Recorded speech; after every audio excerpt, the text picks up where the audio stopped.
Hi, everyone. I'm Alan Wenzel, Freepod host, and I'd like to welcome you to this extended interview. You know, the fall season brings a lot of different changes to our lives. We get to see leaves turn, apple orchards begin to yield their bounty. We get ready for Halloween and Thanksgiving. The weather changes to cooler evenings, and we have bright, sunny fall days. I'm talking today with someone who is a real true outdoorsman, an outdoors person, an avid sportsman, too. I'm speaking with Larry Feiner today, who is Vice President Business Development Director for Green State Credit Union. Larry, I've known you for a long time, and I know that you really love the outdoors in a lot of ways. I see you out on the golf course. I know that you like to get out and do a little fishing now and then and explore the outdoors through your various interests. Tell me a little bit about what you do like to do in the outdoors. And I refer to you as an avid sportsman. And for our listeners who may not know what that is, tell us what that means. Sure. Thank you. And thanks for having me. Really, outdoors to me means anything I can do outside, right? So I'd love to golf. In fact, I'll be playing it this afternoon with some buddies. Good. I love to hunt. I love to fish. We take an annual trip to Canada fishing. Any activity that I can get outside, I really enjoy, especially fall time. I think when it comes to subjects of hunting and being a sportsman, I think there's probably a lot of people misunderstand that concept and what that really means. So I'm wondering, Larry, if you could tell me a couple of things. What attracts you to being outdoors and going out and getting in a tree stand at 4 a.m. and walking the cornfields looking for pheasants, on a fall day? What is it that attracts you to do that? And how did it all begin for you? How did it all start? Yeah, well, it started with my grandpa Feiner. He was instrumental in my youth, hunting and fishing. Uh-huh. He grew up in a small town in southwest Wisconsin, Spring Green, along the Wisconsin River, family of 12 children. And I have fond memories of enjoying time on the Wisconsin River with Grandpa Feiner. I bet. That's a great area for outdoor activities. Wonderful. And my Grandpa Feiner really was rooted in the premise of gathering for his family. He had 12 mouths to feed. And so it was important to harvest, fish, hunt for deer, do those things outdoors that sustained his family.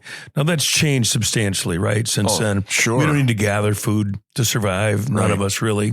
But for me, hunting is just, it's kind of therapy, if you will. Mm-hmm. It's my way to get out and relax, kind of unwind, shut the phones off, disconnect from texts and email chains, and just enjoy nature. There's nothing better for me than to watch the sunrise, to watch the sunset, and frankly, to give thanks for being there. I shared with you earlier that the first thing I do when I get to a tree in the morning is give thanks that I was able to walk there of my own accord, that I had vision, that I had the ability to drive myself where I needed to be. And I mean, it's so much more than just the hunting aspect of it or the gathering. It's just so refreshing to be out there and to watch the world come to life. Well, and so many of us enjoy the outdoors, and we do it in different ways. Some of us like just sit in a chair behind the barn and look out over the fields and watch the birds flying south for the winter. But we all find our own way to do that, and you found your way by engaging in an activity that's maybe a little different from what the rest of us do, but it's still your way of connecting to nature. Absolutely. And it's, the hunting aspect is a very small portion of it. I probably hunt 30 to 40 times a year between October and mid-January or February. And I may harvest one animal, one deer.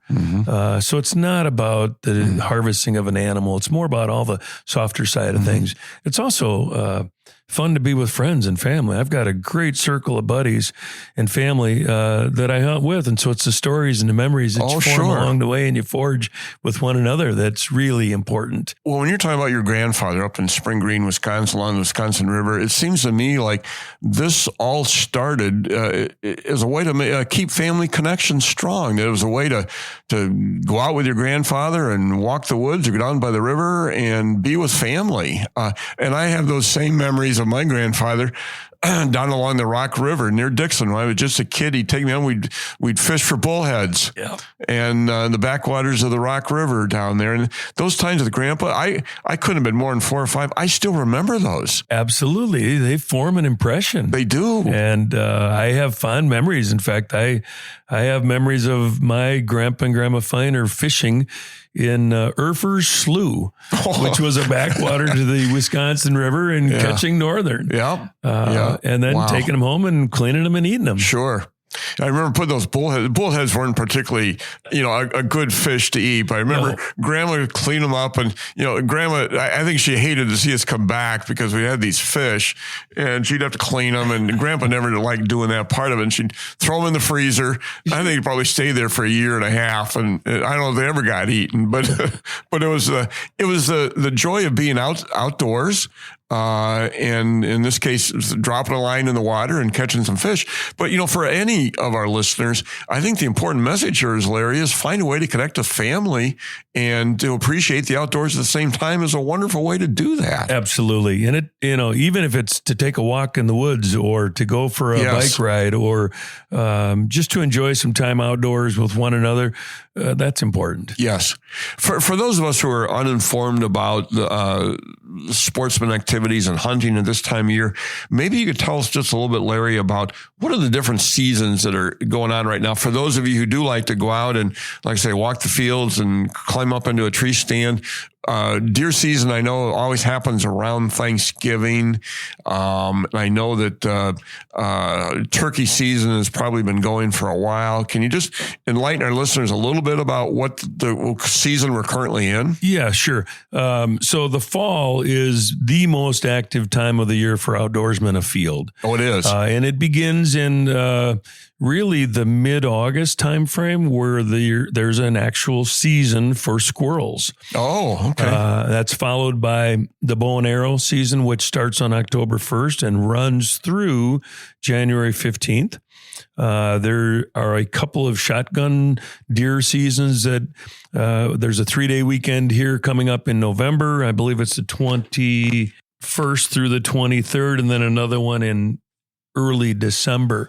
But fall is a busy time of year for hunters afield, as well. Small game like pheasants and rabbits, duck season, goose hunting, all commence in the mid to late October timeframe. So all those seasons are going kind of right happen now. all at once. It's all happening at once. Yeah. And the state has done a really nice job to ensure that those seasons occur after most of the breeding season occurs for those species. Okay. So that we continue to replace what's been harvested. And so you'll see a lot of people afield this time of year. Well, when we think about people going out hunting, is this something, how do you prepare for that? Obviously, you got to have the right equipment. You got to know the rules and regulations. And it's something that you just don't take very casually or very lightly to go out and do. How do you best prepare for all of these seasons that are upon us? Yeah, sure. So there's a number of different ways to go about it, right? But most of it started at home with your parents, or in my case, my father and my grandfather. And it evolves over time through experience in the field with friends and family. You can supplement that with all kinds of tutorials and classes, YouTube videos. Oh, sure. Right. There's a lot of information out there that you can read on, but mostly it's time spent afield and in learning the particular habits of the species that you're hunting. The state of Illinois requires that you have a hunter safety class as a youngster. So I believe you start at around the age of 6 getting your hunter safety. Okay. But it requires some in-class training to assure the state that you're ready to hold a firearm, possess one, use it safely, make sure you understand the rules governing the species that you're hunting. So it's very much regulated, and for good cause, because we want people to be safe when they're afield. You bet. I know we can fish year round, and a lot of people go out and do ice fishing. Are there any? Yeah, I know you got to have a fishing license. You got to be ready to go. Again, with the state rules on that govern all of that.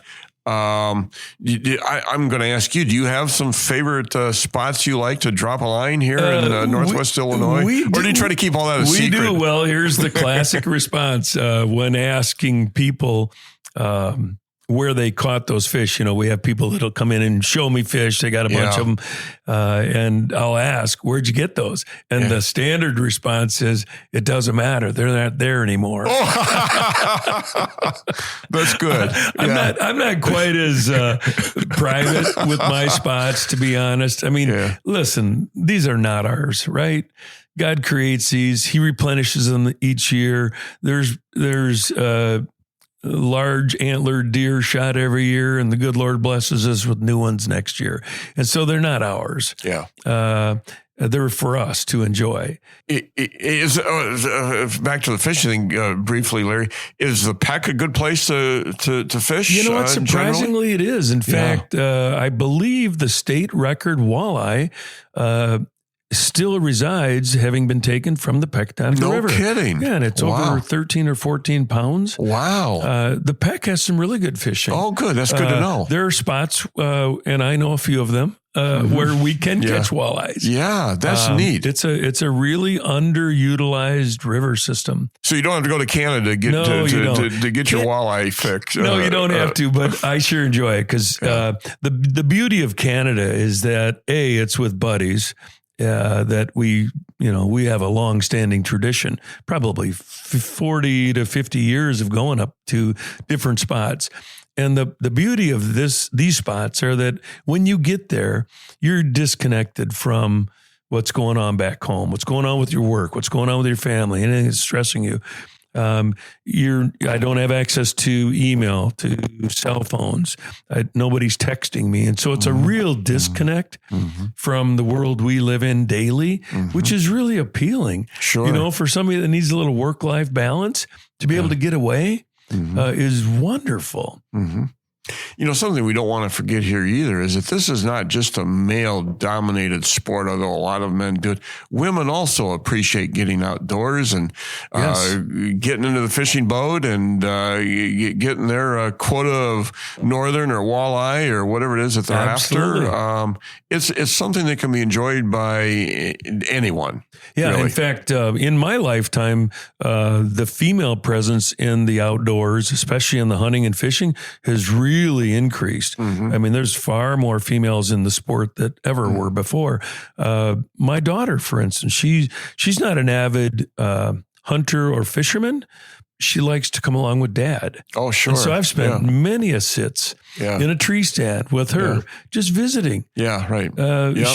Talking about life, talking about problems, maybe reading a book for a bit, maybe taking a nap. But she enjoys being outdoors as well. See, all of this comes back around, Larry, too. It's not so much the activity. It's the fact that you're outside with family, with friends, enjoying the company of others in a natural environment. And that's what all of this seems to be cycling around for me, as I talk to you, that's one of the main motivations for people to do this, to be an outdoors person, an avid sportsman. Yep, I would agree. My dad was really my mentor in the field, and he hunted with us and fished with us until he was probably 80 years old.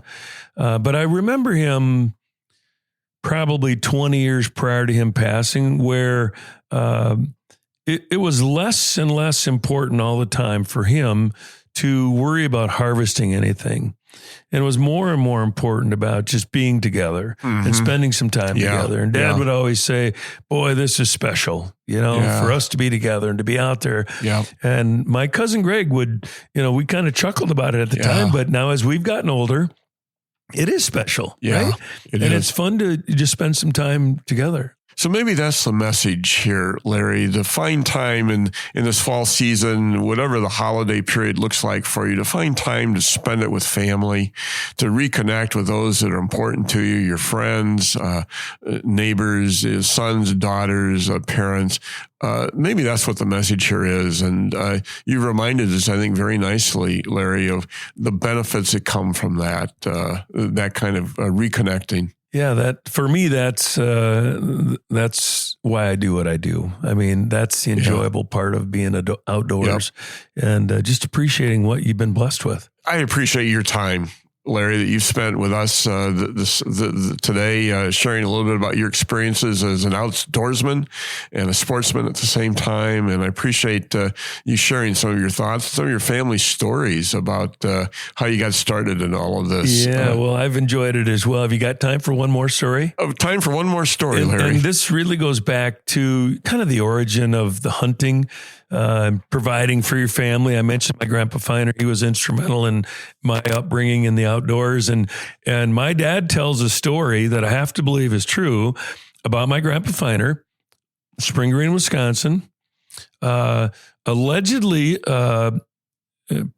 shot a deer out of season back in the mid 1930s. Okay. Grandpa had 12 mouths to feed. But during the Depression, it was hard times in the farm, on the farm in southern Wisconsin. And somehow word got out that Frank Feiner had harvested a deer outside of season. Yeah. And he knew the game warden was probably going to pay him a visit. Yeah.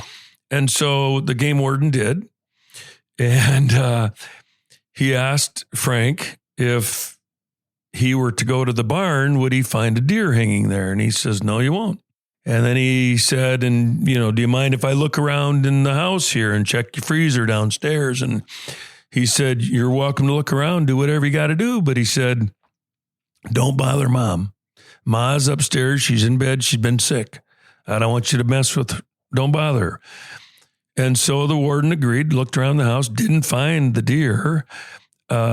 After he left, it was discovered that Grandpa Feiner had concealed the deer frozen under Grandma's bed. Oh, for Pete's sake. Oh, wow. Wow. There you go. A little mischief, I guess. However, it speaks to the point of, him providing for his family.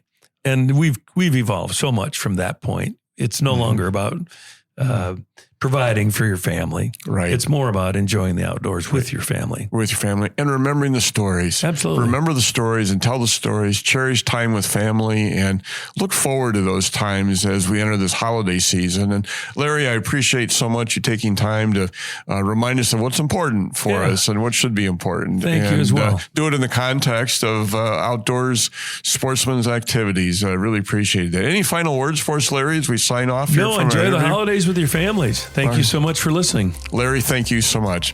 And listeners, if you'd like to listen to our regular weekly newscasts, those drop every Thursday at noon, and our extended interviews drop every Tuesday at noon on your favorite platforms for podcasts. Thank you for listening. And again, thank you, Larry, for your time today.